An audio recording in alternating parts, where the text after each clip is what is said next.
تو اس کا نتیجہ کیا ہوا؟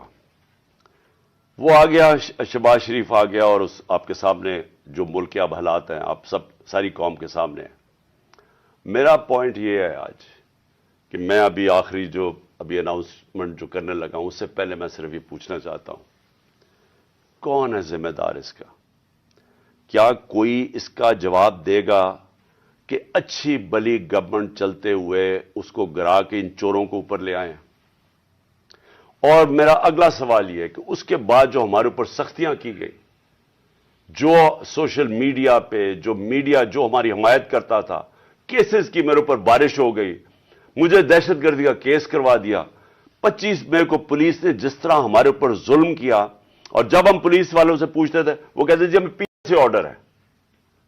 جس طرح کا ہمارے اوپر ظلم کیا گیا، میں سوال یہ پوچھتا ہوں کہ کیا ہم بھیڑ بکریاں ہیں؟ ہم کیڑے مکوڑے ہیں کہ آپ جب فیصلہ کریں پہلے اور میں نے آپ کے کانوں سے، جنرل باجوہ کے کانوں سے سنا کہ یہ کرپٹ ہے، اب آپ نے فیصلہ کیا کہ یہ ٹھیک ہو گئے ہیں، اور آپ نے فیصلہ کیا کہ جناب یہ آپ ملک کو ٹھیک کریں گے۔ تو کیا ہم وہ کیڑے مکوڑے ہیں کہ جدھر آپ بھیڑ بکریوں کو دھکیلیں گے ہم ادھر چلے جائیں گے؟ یعنی ہم انسان ہیں یا ہم جانور ہیں کہ جو آپ کا فیصلہ ہو بند کمروں کے اندر ہم اسی کے اوپر چل پڑے؟ اور آپ کو جب نظر بھی آ رہا تھا کہ پاکستانی قوم ان کو ریجیکٹ کر رہی ہے، ہمیں تو ہمارے ساتھ میرا تو فائدہ کروا دیا، مجھے تو اللہ نے کبھی اتنی عزت دی نہیں جو اس کے بعد ملی ہے، لیکن ملک کو کدھر پہنچا دیا آج۔ اور میں کیا یہ پوچھنا چاہتا ہوں کہ پاکستان کا مستقبل ہے کہ پہلے یہ لوٹیں گے، اب ان کے بچے تیار ہو گئے ہیں لوٹنے کے لیے، کیا اب ہم ان کو لے کے آئیں گے؟ اور اگر ہم ان کے خلاف جائیں گے اور ہم ان کو ریزسٹ کریں گے تو ہمیں پھیٹا لگایا جائے گا، ہمارے پر کیسز کیے جائیں گے، ہمیں ڈرایا جائے گا۔ مجھے ابھی بھی کہہ رہے ہیں کہ جی آپ اگر آپ نے گورنمنٹ چھوڑ دی تو آپ کے اوپر بڑا ظلم ہوگا، آپ کی پروٹیکشن چلی جائے گی۔ جب میں جا رہا تھا، میں آج اپنی قوم کو بتانا چاہتا ہوں کہ جب میں جا رہا تھا مارچ کے اوپر، سب کو، میرے ارد گرد بھی لوگوں کو پتا ہے، میں نے سب کو کہا تھا کہ اس میں واردات ہوگی، میرے خلاف میری جان کو خطرہ ہے۔ میں نے ٹی وی کے اوپر جا کے اس سے پہلے بتایا تھا کہ یہ دینی انتہا پسند کے نام پہ مجھے قتل کریں گے۔ ہر روز جب میں مارچ پہ جاتا تھا اور میں بشرا بیگم کو خدا حافظ کہتا تھا، میں تو ان کو سلام کرتا ہوں کہ ان کو پتا ہوتے ہوئے کہ میری جان خطرے میں تھی، اس کے باوجود وہ مجھے کہتی تھی کہ نہیں جاؤ، یہ جہاد ہے، یہ اللہ کے لیے آپ کام کر رہے ہیں۔ کوئی اپنی زندگی خطرے میں نہیں ڈالتا پیسے کے لیے یا اقتدار کے لیے، کوئی زندگی خطرے میں نہیں ڈالتا۔ جہاد کے لیے جب آپ اللہ کے لیے کام کر رہے ہیں تب آپ پتا ہوتے ہوئے کہ اب زندگی خطرے میں، اس کے باوجود جاتا تھا میں۔ اور میں جیسے ٹھیک ہوں گا انشاءاللہ، جیسے میں چلنے کے قابل ہوں گا میں پھر نکلوں گا باہر، کیونکہ یہ اللہ کا کام ہے۔ اپنی قوم کو حقیقی طور پہ آزاد کرنا یہ اللہ کا حکم ہے ہمیں۔ ظلم اور ناانصافی کے ساتھ سامنے کھڑا ہونا یہ اوپر والے کا حکم ہے، اس کو وہ جہاد کہتا ہے۔ امر بالمعروف پہ چلنا، کہ جب آپ دیکھ رہے ہیں سارے چوروں کا ٹولہ اوپر بیٹھ گیا ہے اور آپ چپ کر کے بیٹھے رہیں بھیڑ بکریوں کی طرح، یہ آپ قرآن کا جو اللہ کا حکم ہے اس کے خلاف جا رہے ہیں۔ تو میرے لیے تو یہ جہاد ہے، تو میں نے تو یہ رکنا نہیں ہے۔ اور میں اپنی ساری قوم کو آج کہہ رہا ہوں، میں نوجوانوں آپ کو کہہ رہا ہوں، یہ کبھی نہ سوچے جو یہ 7.5 لاکھ ہمارے لوگ ملک چھوڑ کے گئے ہیں۔ مجھے افسوس ہے کہ دیکھیں آسان راستہ ہے، میرے لیے کیا آسان زندگی تھی، میں کرکٹ کے بعد کچھ بھی نہ کرتا، تھوڑی سی کرکٹ کے اوپر بات چیت کرتا ہوں، اللہ نے مقام اتنا دیا ہوا ہے میں کروڑوں روپیہ کما سکتا ہوں، مجھے تو کچھ کرنے کی ضرورت نہیں تھی۔ لیکن اللہ نے ہمیں کسی مقصد کے لیے پیدا کیا ہے۔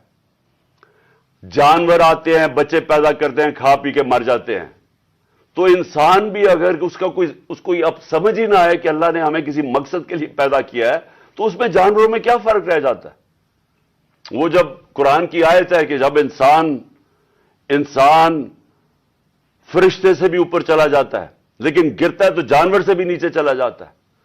تو میں اپنی ساری قوم کو کہہ رہا ہوں کہ دیکھیں ہمارے سامنے اب 2 راستے ہیں، ہم ان چوروں کے ٹولوں کو مان لیں تو ہم اپنی تباہی کر رہے ہیں. اس ملک کا کوئی مستقبل نہیں ہے. ایک ہی راستہ ہے کہ ہم جدوجہد کریں. میں وہاں جب گیا پنڈی پہنچا اور میں اس وقت بڑی تکلیف میں تھا. میں یہ بھی آپ کو بتا دوں کیونکہ مجھے ڈاکٹرز نے کہا تھا ابھی نہیں آپ ٹریول کر سکتے. میں گیا اس کے باوجود صرف اپنے لوگوں کو کھڑا کرنے کے لیے کہ دیکھیں یہ پاکستان کے لیے ایک فیصلہ کن وقت ہے, اس کو ضائع نہ ہونے دیں. قوم میں بیداری آ گئی ہے. اور میں وہاں دو میں چیزیں کر سکتا تھا. ہم وہاں دھرنا بھی دے سکتے تھے, لاکھوں لوگ تھے. ہم وہاں اسلام آباد کے اوپر بھی جا سکتے تھے, اتنے لوگ تھے. ہم اسلام آباد میں خون خرابہ ہونا تھا وہاں, اور کئی دفعہ لوگ چاہتے ہیں کہ خون خرابہ ہو, لاشیں گریں تاکہ وہ جناب وہ ان کی تحریک اور اٹھ جائے. میں یہ نہیں چاہتا تھا. میں نے ساری سٹرگل آئین اور قانون کے بیچ میں ہے. میں کبھی اس سے باہر نہیں نکلا. اور میں نے اس لیے فیصلہ کیا کہ بجائے ہم وہاں جائیں اور توڑ پھوڑ ہو اور تباہی ہو, میں نے فیصلہ یہ کیا کہ ہم جو دو اسمبلی اب قربان کرتے ہیں اپنی دو اسمبلیوں کو, ہم قربان کرتے ہیں اپنے ملک کے لیے. اور اس لیے کرتے ہیں کہ ان کو جب 66% پاکستان میں الیکشن ہوگا, جب ہم ان دو اسمبلیوں سے نکلیں گے, جو میں بھی بتانے لگا ہوں کب نکلیں گے, 66% پاکستان میں الیکشن ہوگا. تو عقل تو یہ کہتی ہے کہ آپ جنرل الیکشن کروا دیں. لیکن میں پھر سے کہتا ہوں یہ خوف زدہ ہیں, الیکشن ہارنے سے ڈرے ہوئے ہیں. ان کا کوئی پاکستان کا مقصد نہیں کہ پاکستان اوپر جا رہا ہے یا نیچے جا رہا ہے. ان کا مقصد ایک ہے, کیسے اپنا چوری کا پیسہ بچانا ہے انہوں نے. اور اس لیے یہ الیکشن نہیں کروائیں گے. اور اسی لیے ہم نے فیصلہ کیا کہ ہم الیکشن کروائیں گے. اور میں نے اپنے سارے وکیلوں سے پوچھ لیا, یہ کوشش بھی کریں گے الیکشن کمیشن کے ذریعے کہ یہ کسی طرح ڈیلے ہو جائے. آئین بالکل اجازت نہیں دیتا 90 دن کے آگے. ہم نے فیصلہ کیا ہے, اور میں بڑا شکر گزار ہوں اپنے دونوں چیف منسٹرز کا کہ انہوں نے بالکل میرے ساتھ چلے ہیں, میرا ساتھ دیا ہے. ہم نے فیصلہ یہ کیا ہے کہ ہم اگلے جمعے کو, آج ہے ہفتہ, اگلے جمعے کو ہم دونوں پختونخوا کی اسمبلی ڈیزالو کر دیں گے اور پنجاب کی اسمبلی ڈیزالو کر دیں گے. اور اس کے بعد ہم الیکشن کی تیاری کریں گے.